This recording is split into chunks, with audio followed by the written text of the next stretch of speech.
Assalamu alaikum. Азыр футбол боюнча Азия кубогу болуп атат.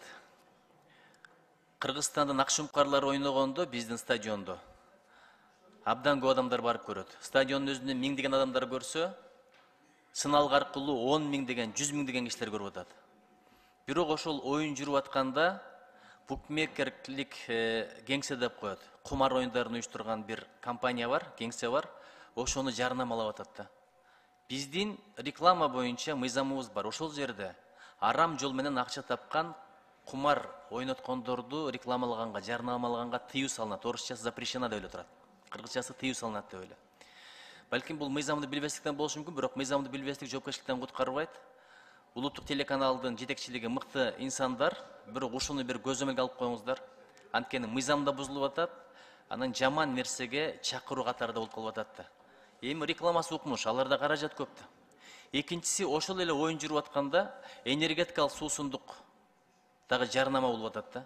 Мен атайын аттарын атаган жокмун, бул жерде да аларды бир жолу жарнамалап койбойн деп, рекламалап койбойн деп. Ошону бир көзөмөлгө алып койсоңуздар, өзү мыйзам боюнча эртең мененки саат 7ден баштап түнкү 12ге чейин энергетикалык суусундуктардагы жарнама болбош керек. Бул дагы мыйзамда каралган. Экинчи маселе, өткөн жылы Баткен окуясында бир топ батырларыбыз курман болду. Бирок курман болгондорду да эстеп жүрөлү. Алардын аттары унутулбасын. Ошол эле мезгилде жарадар болгондор дагы бар да.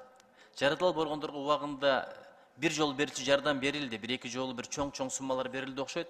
Бирок арасында жумуштан чыгып калгандар бар ден-соолугуна байланыштуу. Мурда 50 миң, 60 миң айлык алгандар азыр 12 миң пособия менен жашап атат, пенсия менен. Бул бир. Экинчиден, алар улам операция болуп туруш керек. Операция болгондо мамлекеттик шифаканалар кыла албаган операцияларды жеке менчик клиникалар кылат экен. Ал жерде абдан кымбат акчалар төлөп атыптыр. Балдары контракт окугандар бар экен. Кайра жумушка барайын десе кабыл албайт.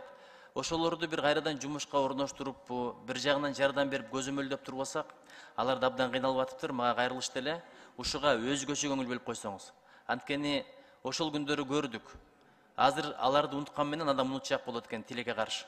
Ошол күндөрү ошолор болбогондо акыбалыбыз кандай болот эле? Өмүрүн бербегенде, жанын ден соолугун бербегенде. Урматтуу президенттин өкүлү, ушул эки маселени айткым келди. Чечүүгө көмөктөшсөңүз, Кудай буйрса, акыбетти жыйынтыгы боюнча да мага маалымат бересиз деп ишенем.